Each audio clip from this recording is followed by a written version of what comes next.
Good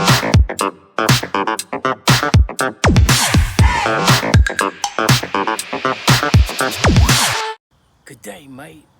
I'm James, the relic hunter from down under, and today I'm out hunting for comics in the wild in the jungles of the United States. I got thirsty hunting out here in the jungles of the United States. Let me drink out of this pimp cup. Ah, crikey, that's good. Oh, look over there. I think I see some.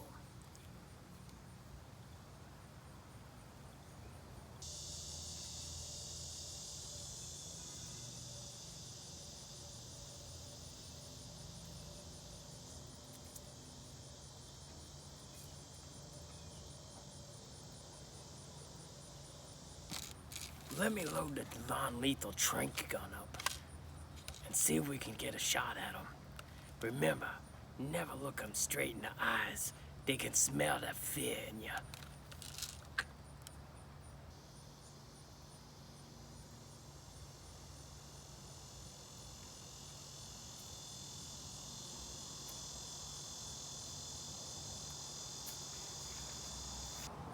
Direct hit.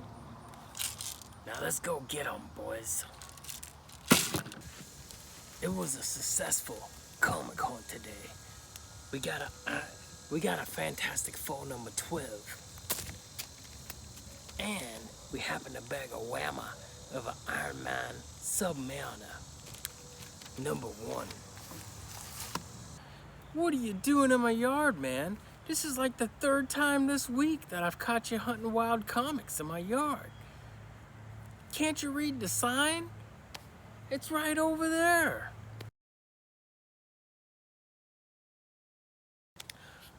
What? I'm sorry. I didn't mean to. Hey, hand me those comics you got. Here you go. Man, Iron Man Submariner number 1. And Fantastic Four number 12. I know what to do with these things. Now scram! Hey, welcome back, comic book community. I'm Travis Grant, your friendly neighborhood comic book nerd. And I had to drive that guy out of my backyard. He was out there hunting wild comics. Luckily, that guy found this one, Fantastic Four number 12. And we're going to take a look at it today. So stay tuned. Alright, comic book community. Here we go. We're going to dig into this Fantastic Four number 12. It's a pretty cool cover too, because you got Johnny Storm, Human Torch, and this hammer's coming down, and she's Sue Storm's having the force field right here, and the legs breaking through the force field, and where the dinosaur foot right there. The Thing's catching a gigantic Captain America shield. Mr. Fantastic is Reed Richards is wrapping around a pterodactyl up here. You got the dinosaur face coming through here. You got the Thor helmet on this one. Iron Man kind of Captain America right there. Man, that's pretty cool. It's a wild comic, and that's why it's it's just a neat comic. And so we get like an exposition right here of what's kind of going on. Something about the Baxter Building and invaders, and it's like a protective shield or something. I don't know. I didn't read the issues before it. I just kind of got this one. We're taking a look. They come to this guy's house. They show up, and something about the Thing knew them from Yancey Street, and they're knocking on. Hell, like even the panel right here of Mr. Fantastic stretching his arm and knocking on a door is pretty cool. And yeah. And this is old buddy that they used, he's like punching him, and he's like kind of fake punching this dude. His own buddy, and they're just sitting around a table, and they're talking about what's going on, and they're talking about, hey, I'm kind of a scientist. What kind of scientist are you? And she says marine biologist, but I guess it makes him spit his his drink out. But she's just joking around. She's like, I'm a so and so paleontologist. No, what she said before? Oh, she said I study archaeology, but before I got my powers. So she was an archaeologist, and she likes to dig around and find what the ancestors used the things for, items. And anyways, this guy's taking them. There's a disturbance in their field or backyard, and they discovered it, and they take them to this thing, and it's like all the trees are, you can see right here in this panel, all the trees have been chopped off, and they're like, what's going on? And Reed's like, oh, guys, you need to stay back, we don't know. But he's kind of getting stretched out into it, and he's like, hey, I can't get on out of here. I'm getting sucked into this thing. This is neat too. On this panel, that it shows the trees are all chopped off. It shows Sue Storm wrapping like a force field bubble and just kind of like pushing the guy out of the way into safety. You know, that's pretty cool use of her powers right there. and even the panel is like, the bubble's like that, and it's concave, so it's like, so this is a neat panel. They did the team that's doing this, the writing and the art and stuff, they're hitting on all cylinders, I think. And you can tell the trees are, for, you know, it's fast paced, you know, it's not too much, but it's really neat. Like even that is pretty cool. It's like for a new style, new age comic. Then we get these panels shortly after, it says, and then you got Captain America. I'm not sure who's that's supposed to be. I thought it was Doctor Strange cape or something, but it's not really, because that's Doctor Strange right there, that little thing.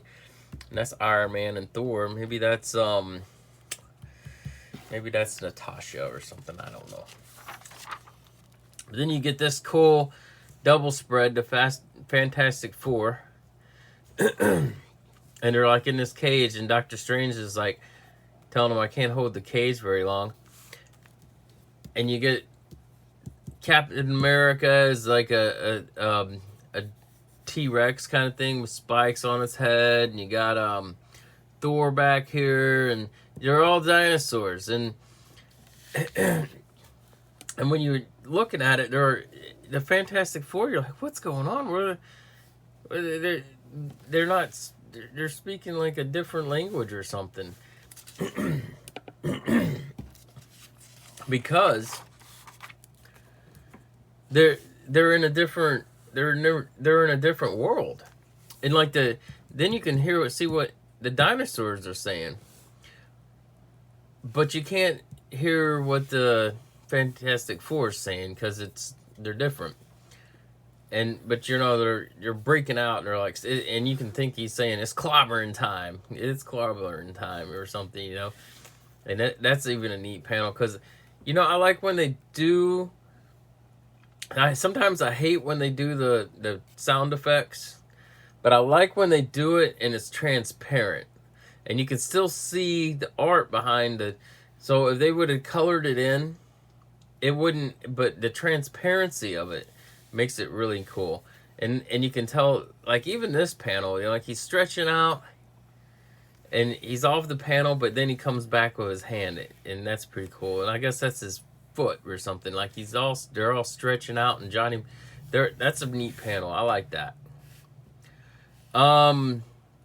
You know, the Human Torch is doing their thing, and they're giving action, and there's Iron Man, dinosaur. Let's see here.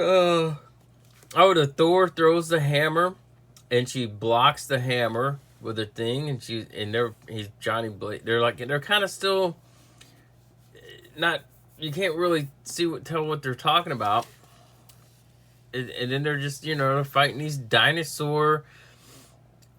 And I guess Captain America throws a shield. Johnny Blaze hits it, I think, and not Thor, but Johnny Blaze, he gets wrapped up, I guess, in something. I don't know what it is, but I think the thing says, I got it, or something like, I got it, or you know, I don't know, because you can't really tell, because it's but it's really, I like all this. I like all this art right here. I think it's great, and it's a fun comic. It's a fun comic, man. The thing, and it's for, because it's giant, because they're messing with dinosaurs, and he's just like boom, you know, and the hammer's giant, you know, and she's doing the thing, and the lightning hits, and he's protecting all of them, but with the shield. Later on, anywho, and it's kind of funny. This panel is too. He kind of just, he's doing a thing, and he's whoop. He pops up into. And he's like, I think Reed's trying to communicate with us. And, you know, he's like just trying to do his little thing. But that's great. That's great for cartoon stuff. That's great, man. And it's funny. And it really is. So he's getting into the little thing, and he's messing around, and Hamney, please, is our possible, you know, and the words are database is large. No, yet soon. And he's messing around with his little thing, similar, same, you know, and it's getting better, and you know, it's building the map of the words, and now they can communicate, because, and this is genius. You got a genius guy on your team, and they use them. You use them to communicate and make a transmitter. To be able to talk to these things.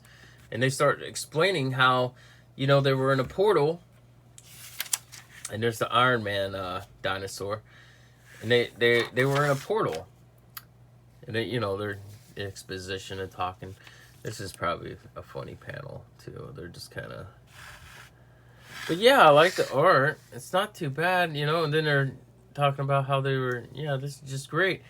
And they're saying, well, if we're over here, they're saying, if we're over on this side, then your guys are on our side. And it's probably the same way.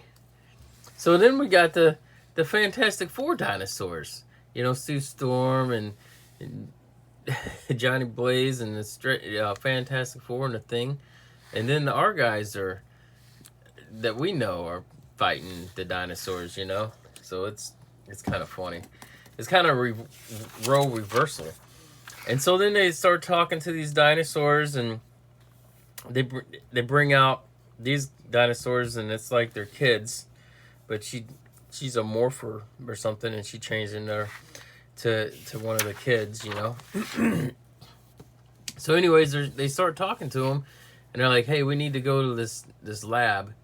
And so they hop on the dinosaur. I think they hop on the back of that guy. Yeah, they hop. She makes a little thing for him to ride on the back of this dinosaur. So they hop on the dinosaur, and they go to the Stark lab or something, and they're looking up some stuff. And Tony and Reed, I want to call him Tony Stark, but he's Dinosaur Stark, you know. They're talking about how the multiverse is and everything.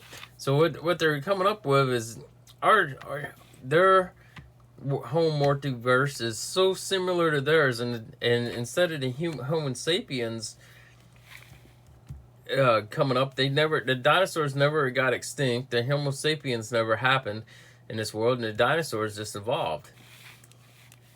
And our worlds are so similar, but they're meeting in the middle, and there's a time rip, and then they try to figure out a way. They're like, we need to figure out a way to push these two time rips apart. And just then, when they're figuring out the way to do this, and then they're going to they're going to transfer back when the portal opens up again. We get Dr. Doom as a Tyrannosaurus Rex busting in, and you get him right here. Now, this issue is such a, and then you get to like a next preview, and I don't have this issue, and I kind of want it now because it's Doctor Doom riding on the dang Tyrannosaurus Rex of himself in this world, like Doctor Doom gets sucked in this world or something, and this is great. But that was Fantastic Four number 12, and if you're not like messing around with this Fantastic Four 12 stuff, then you should, because it is fun. It's a fun read. It's funny. It's good. It's what I want a comic book to be. It's goofy, but somehow they pull it off and they make it work. And with the multiverse stuff and it's just it's a breath of fresh air from different other comic books. It's not that, it doesn't seem like to take itself that freaking serious, and it's not that serious, but it's fun. It's a fun comic book, you know? It's not like, oh man, this is, you know, it's fun. It's goofy. And I like this issue. I've only reviewed number 12 and 20, and both the issues of Fantastic Four have just been great in my eyes. So I'm glad I picked up a couple more of them to read and look at. But I don't have issue number 13, and I'm going to be on the hunt for that. You can believe it or not. All right, thanks for watching. Love you, bye.